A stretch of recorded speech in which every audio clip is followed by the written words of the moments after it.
Well, today on Nation Window Cleaners Podcast, we're talking about how to make $125 an hour every hour. This isn't like a clickbait TikToker making $3,500 a day. No, this is real and where you should be on average. So if you're a window cleaner thinking about getting into window cleaning or heck, looking for a new side hustle, stay tuned to WCR Nation.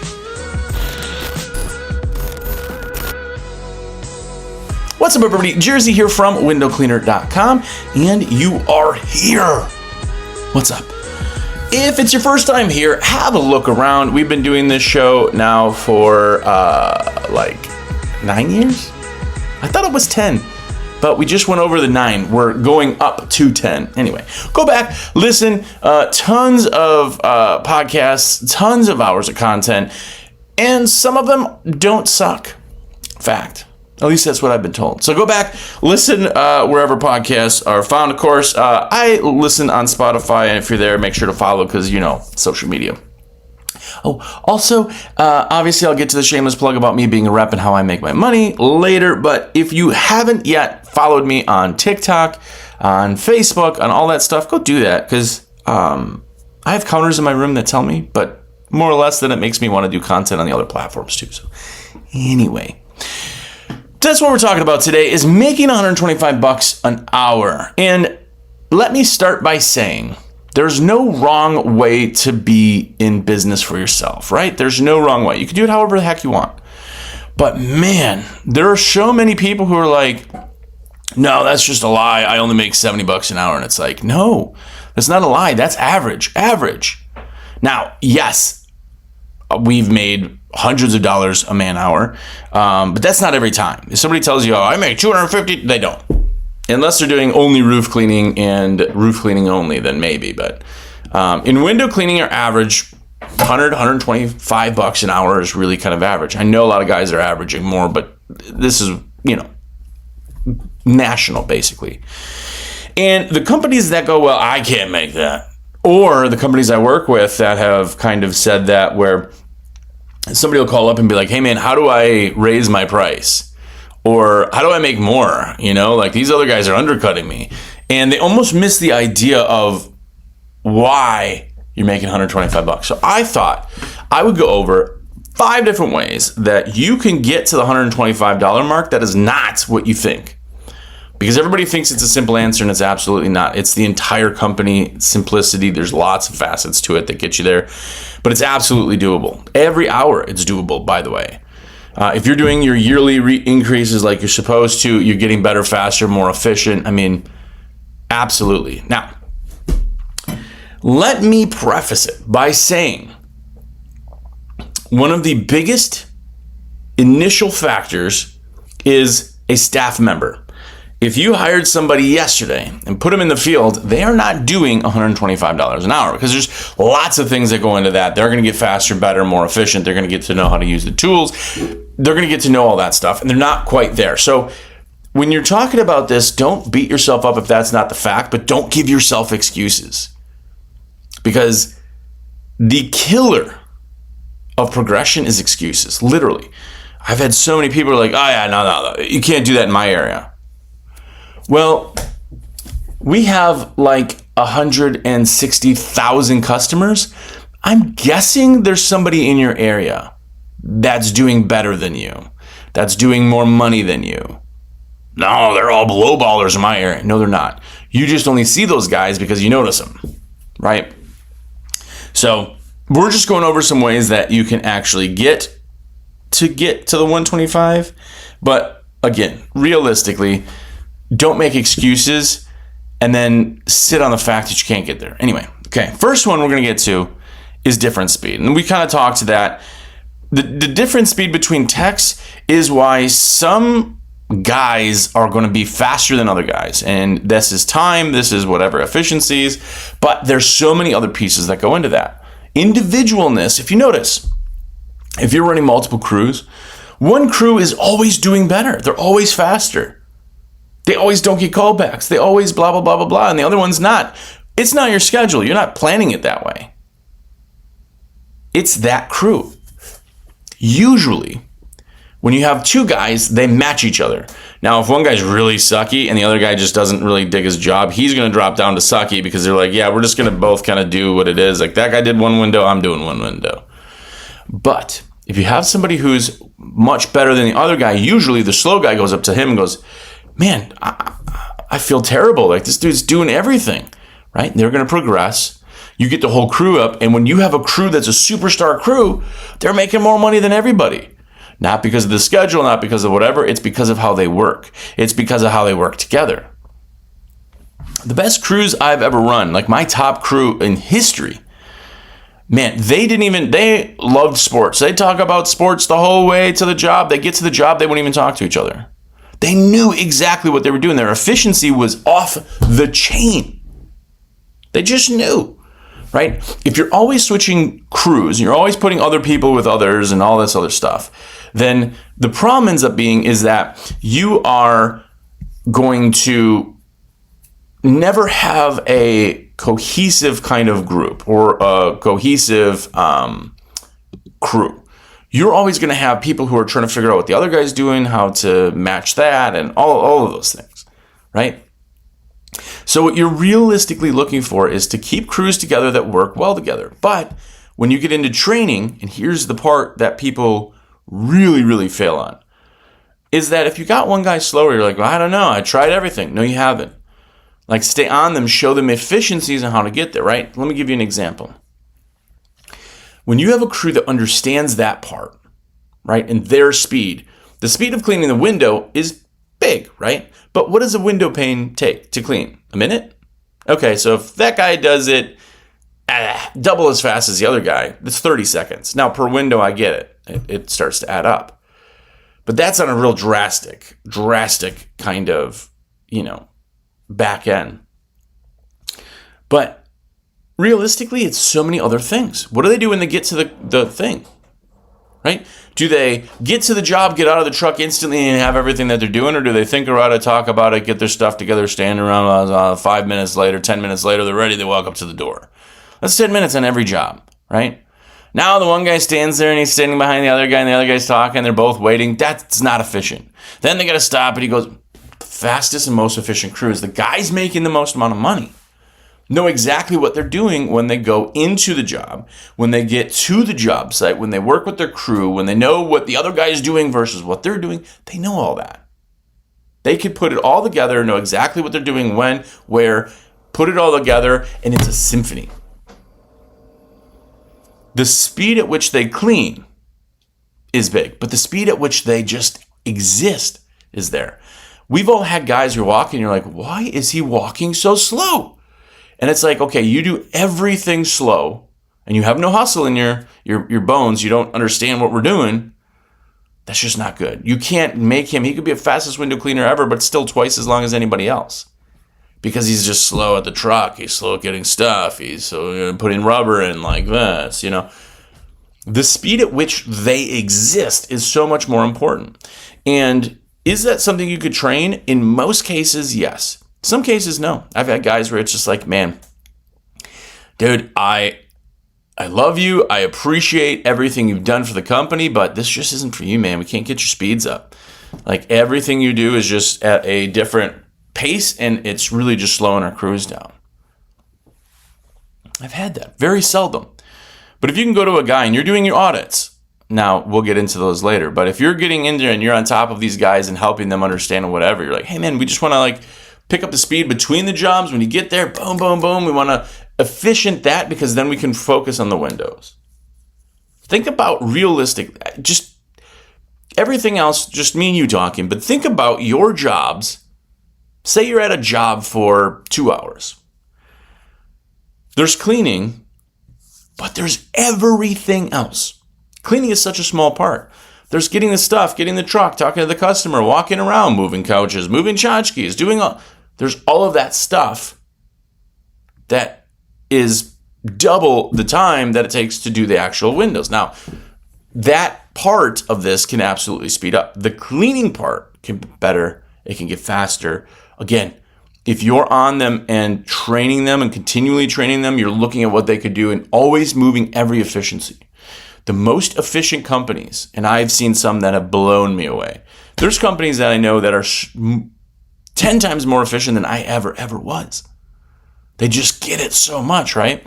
Those ones they're continually showing efficiencies. And even if it's like, hey, when you detail a window, start at the top corner, cross and down to the right, go to a dry spot, go up and down. And you're like, what? Okay, if I go from the bottom of one side up to the top and over, I'm pushing all that water. I have 3 things on the same thing. I have to redetail the right. That takes me a few seconds, but it's on every window. Now I have a possibility to miss that. I have callback possibilities. But I'm fixing every little thing. I want all of them to be like robots of efficiency. You can improve all of those pieces, but the biggest piece that people miss is the employee themselves. How fast does it take you to put your belt on? When you get to a job and then you change the rubber, that should be changed the day before. Like all of the little things that you could do to make it faster, better, just more efficient, comes from the guy and what they're doing. 1,000%. If you want to improve your efficiencies right out of the gate, that's it. That's the first one to do. The second one falls back on you. I hope you're out of the field. I genuinely do. I don't think a company can be massively successful without somebody running the company. So I think hope you're out of the field. But if you are, then you're the guy doing the calendar. And here's the truth of that, is if you're so dense that your farthest job is 15-minute drive, you have nothing to worry about. But do any of you have that short of a drive? Mostly not. Every company I've ever dealt with, talked to, mine included, was I have a core, but then I get guys that are kind of people that are a little bit outside the range, or they're far. There are ones over on that town, and then I got to cross back over to go to the opposite side at another town. The calendar is the main thing that you can do to improve efficiency, make more money. Everybody thinks it's like, well, just charge more. No, hold on. We have so many other things to do before we charge more. And that's one of them. Because if I have to drive 30 minutes out to one job, 30 minutes back and 30 minutes the other way, right? That's another hour. So it's 2 guys for 30 minutes. That's an hour drive time. I got to go all the way back and all the way 30 minutes out. That's another hour, 2 hours there, and 30 minutes back, which is another hour. So if I have 2 jobs in the entire day, 30 minutes off to the south, and then I have 30 minutes off to the right, or to the north, whatever, figure out which direction you are. I got an hour of drive the first time. I have 2 hours to the next job and another hour back. 2 jobs, 4 man-hours of drive time. That's 4 hours that I need to make $125 an hour that I didn't. Man, I didn't do very good this day. Yeah, because you had 4 hours you paid guys for that produced $0. You made no money in the drive time. Well, yeah, but like I had the 2 jobs. I had to do it. No, you didn't. If you have a job 30 minutes to the south, then when you're scheduling, and this is the problem because everybody goes like first available. No customer knows you're first available. If Tuesday you're going 30 minutes to the south, you wait when you're scheduling those ones because what are we, 2 weeks out, 4 weeks out? How far out are you? And you're scheduling everyone together like that somehow makes sense? It doesn't. If we got 2 weeks from now, I got a Tuesday where I'm going to the south, I'm guessing in 2 weeks I'm going to get another job close to there. Then I pair it on. Now instead of 4 hours of wasted time in a day, 4 hours I lost. There's no way I can make $125 an hour if for 4 of those hours we made nothing. That would really, you'd have to really be busting your hump, right? But now I go 30 minutes, okay, that's there. But I have 3 other jobs there that are all within 10 minutes of that place. Now my 30-minute drive, that just added 10 minutes to each job, I'm back to making crazy money. Instead of 4 hours wasted, I wasted 10 minutes between jobs. That comes back to the calendar. Some of you are very, very far. Texas, you guys got tons of them. There are places that you're driving like an hour to a job. And you're like, well, that's what I do. I'm guessing that as you start booking, you could have a day dedicated to an area. On this date, we're always in that area. So that way, moving forward, you can schedule things. Now, if you're using a CRM like Jobber, that efficiency is built in. By the way, code down below. Don't take that as a plug, but whatever. Save money where you can. It's 20% off. But if you're using that, awesome. If you're not, it's on you for the scheduling part. And that's the tricky part, is that for some reason, I think we're all PTSD from the very beginning. Well, we have no jobs. As soon as we get a job, we put it on first available because we want the money. And then you're all over the place. It's super inefficient.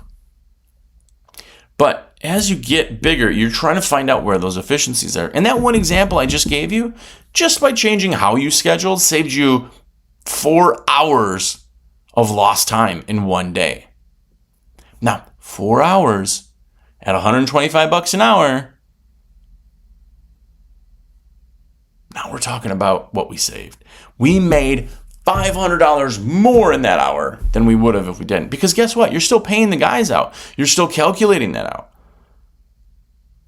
Here's a cheat that people do is they go in and they go, well, yeah, not drive time, but like working time, we did this. No. Because you're still paying that. If I have my guys on and I'm paying them for 8 hours a day, I need to be making $125 an hour for every 8 hours. That doesn't matter their drive time. It doesn't matter their lunch or their bathroom breaks or whatever. That's what I need. So many people like, wow, we totally do that. Well, they're talking about like when I get to the job, I punch in, do the work, and then I punch out. And that is $125 an hour. Well, that's neat, but how do you know when you need to hire more people, another crew, another truck? How do you know when that day is full? Like, if you're like, oh yeah, well, yesterday we made like $620 and tomorrow we're making like $1,000, and you think that's efficient? You think that's how every other company runs? They don't. So focus on the calendar. I know it's a bit tricky and it's a long-term play, but it's really, really important. And I am going off real quick. Shameless plug. I know you've heard it before. I know. Just hear me out. 2 seconds. This is a fast one. I'm a rep for windowcleaner.com. How I make money and how I live and exist and everything else is by putting in orders for you. And it costs you nothing extra. It does not change the price. In fact, it's usually cheaper to buy from me because I can give you the free gift, make sure that's in there. I can make sure your fitment's right. I can make sure that there's any coupon codes or discounts or anything there. And then you have a guy in your pocket to be able to help you navigate and everything else. And even if you're super smart, which so many of you know so much, you still got a guy just in case, right? Hey, this new product came out. What are you hearing from it? I don't know, man. Having some issues. You got a guy in your back pocket. All you have to do is call or text me, even better, 862-312-2026. That's my cell phone. I'm on the phone all day, every day. So text. You can also just put it in your cart, and instead of clicking checkout, you click the button that says save this cart right above it. And then you're like, Jersey, it's in my cart. And then guess what? You've helped me live. You've helped the cause, and you've given me a virtual high five by doing the same exact work that you would have if you put it in yourself. So please do that. Also, another way that I make money, not much, but money, is by having the American Window Cleaner magazine. This magazine I've owned now for like 3 years. It's insanely awesome, but you don't have a subscription yet, and I don't know why. Because you are the best window cleaning company in history, and you don't have another asset to make you even better and keep your brain in it. Go to awcmag.com. Just get a subscription. Man, I would so absolutely love you to get a subscription to the magazine. It costs you $69. That's it. For a whole year. Paper magazine goes to your door with stickers. Get the subscription. Do that. It's awesome. Also, like I mentioned, Jobber discounts down below. Best CRM on the planet. And 15% off print, which goes so missed that I have this code, but it's down there. I mean, I only get like 2 or 3 people a week that use that, and I know there's so much more print. So if you need print of any kind, I got a link and a code down below. Anyway, go check that out. Cool. Shameless plug done. Thanks for hanging out with that. One thing I'm going to go into, which is poor timing. I should have moved this one around, but it's equipment. I know I'm a sales rep, blah, blah, blah. But hear me out. I'm not talking about getting a bigger squeegee because I could do one pass. That's not it, because your fanning is going to be the thing. But if you can get into water fed, or you can get better towels, or you can get steel wool, and that helps with the fingerprints instead of scrubbing for 40 minutes. If you can use acids and you're offering restoration or whatever, getting better equipment makes them faster in general. Water fed on a second floor, because ground level it's pretty much the same. Still a little faster, easier, but still pretty close. But on a second floor and water fed, I will be twice as fast as you or any of your guys. I've been doing this. It's not even physically possible. Like it's not even physically possible. You have to move a ladder. You have to detail. You have to set the ladder. You have to then drop the ladder and move it to the next one. I don't have to do any of that stuff. It's impossible for you to be. If you telling me you're as fast, you either suck at water fed or you've never used it. With that being said, if I could get that tool in there and I can get my 40 hours a week for that crew down to 20 hours, I could fill it up. And now they're doing 80 hours worth of work in the same amount of time, and they're working easier. And we're talking about efficiencies. That's a big one, right? I'm not going to talk too much on equipment because genuinely, you guys know I'm a rep. And every time I talk about equipment, people are like, well, of course, that's what you'd say. Yeah, because I haven't been in the window cleaning industry for 20 years. I'm just making this up. But anyway, I'm off the equipment thing. Literally think about getting them better equipment, thinking about getting them better. Like if you get a better scrubbing brush, I will cut my time in half on scrubbing just by buying a different brush. It's crazy. But anyway, I put stuff in. So if you need something or you have questions on gear, ask me. 862-312-2026K. Next one. Now we're on to price. Because as much as I say it's not about price, it kind of is. It kind of has to be at least on par, right? Now, you cannot, most of the time, charge $700 an hour. It just doesn't happen in our industry because you're just so far out that I can't even justify my USP. And I'll give you an example. This is years and years and years ago. There was a guy who was in the industry who was all about luxury, and it's a luxury industry, which I'm huge on too. I absolutely understand that. But he was a bit clouded and said, it's such a luxury business that I could be the most expensive window cleaning company on the planet. And the reason is because when I show up to their job, I'm in a Porsche. And we show up with suits on or whatever their weird gimmicks were. Well, I don't care you own a Porsche. I don't care that you show up in a tux. That's not value to me. You lost it, missed the mark. He didn't succeed doing that. But the idea is that you do not have to be the cheapest because you're not going off of price, you're going off of value. Value is like, why do they hire you? Like, if that guy shows up and he's doing heroin in your own bathroom, but you save $50, are you going to go with that guy? That's an exaggerated case, but you're going to know, of course not. Right. Now, focus it back and go, okay, well, what value are you?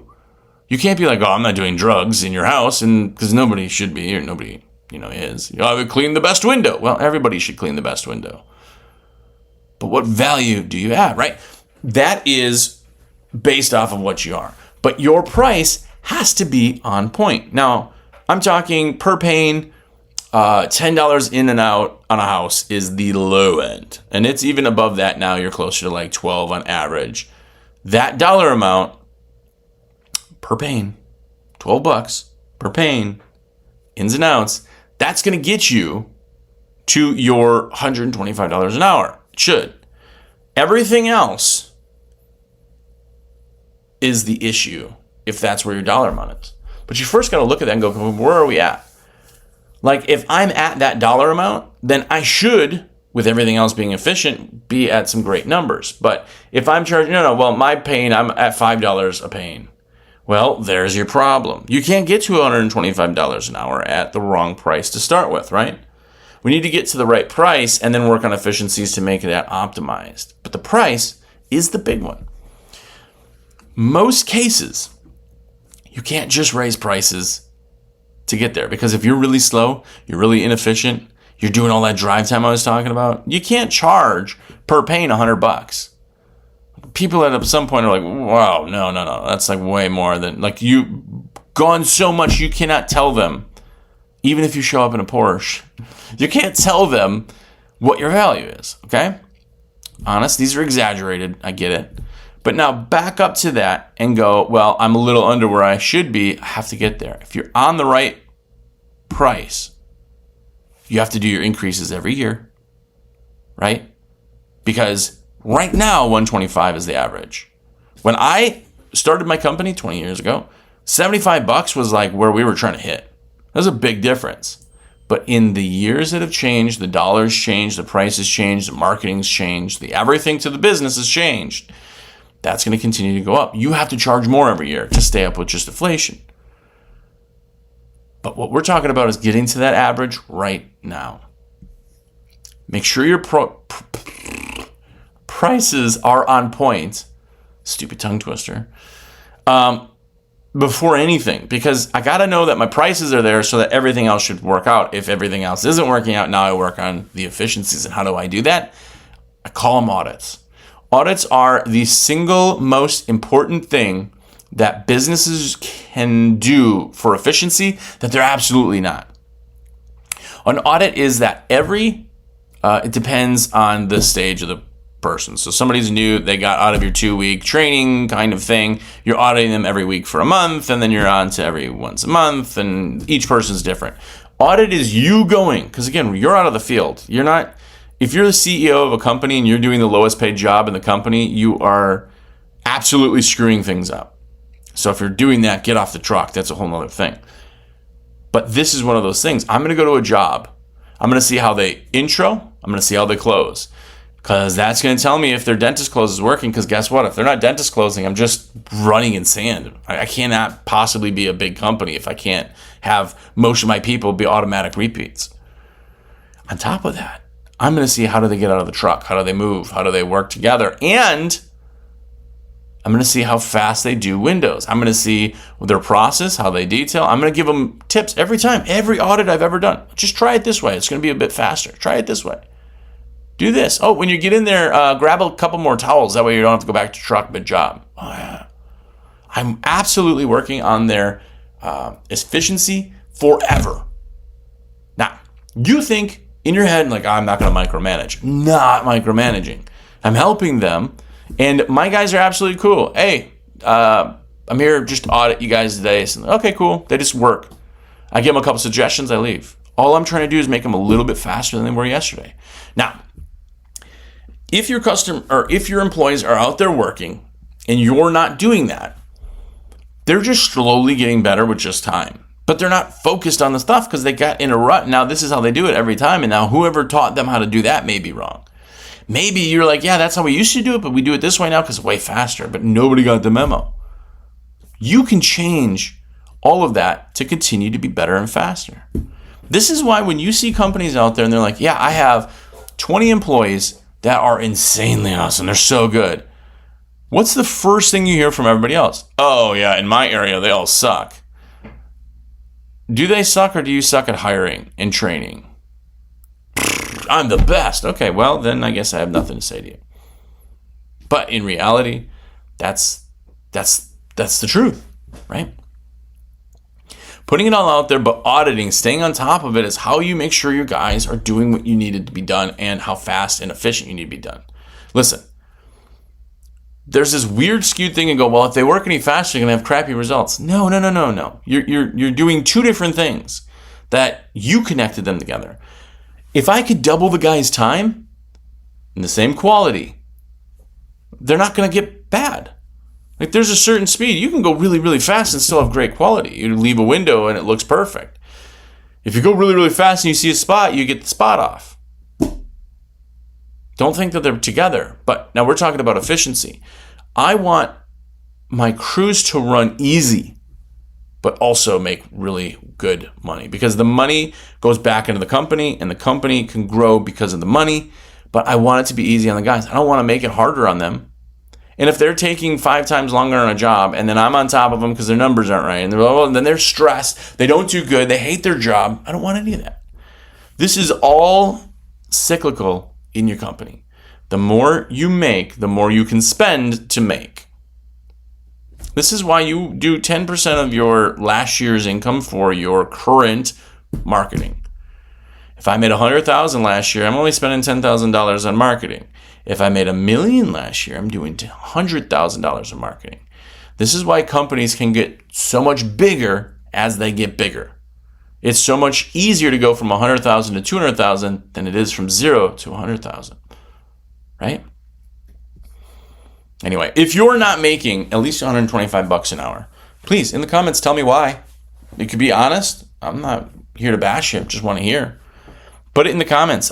If you are still here and you want to show me that you've listened all this way, because there's so many that don't listen all the way, let's go ahead and put the dollar amount you make. How much do you average per hour in a day? Put that, or we'll just do yesterday. Take yesterday. Figure it out. How much did you make per hour? Put it in the comments. Just a dollar amount. And anyway. Then I can see who listened all the way, and other people will be confused. And I like that. Anyway, if you are in the need of any supplies, which every single one of you, the thousands and thousands of people that listen every week, buy supplies. You have to. Do you buy them from me? Shameless plug. I know, but I got to wear you down. And eventually, hopefully, you'll let me put an order in for you. So my number direct's 862-312-2026. Please text me. Text me. People call. I'm on the phone. Last month, I was on the phone an average of 23 hours of the week. Of the entire week, 23 of the hours, I was on the phone with somebody else. So that's a lot. Text me. If you want to do it through the phone, absolutely. Call me. If I don't answer, just text me. Be like, yo, Jersey, give me a shout. I'd love to put an order in. I can absolutely call you. You're next in line. But anyway, go do that. Also, another thing you got to go do is get a subscription to the American Window Cleaner magazine because, it's awesome. And I want to see you have a subscription. Be part of the cool kids. Also, 20% off of Jobber. A CRM literally runs everything in your company. Your entire company is running off a CRM. And it will blow you away. Do a demo. Do a free demo. It's in links. Anyway, also get 15% off print. You Need Print, best print company in the planet, nicest people you could ever work with, ever. Jill, Steve, both of them just absolutely awesome.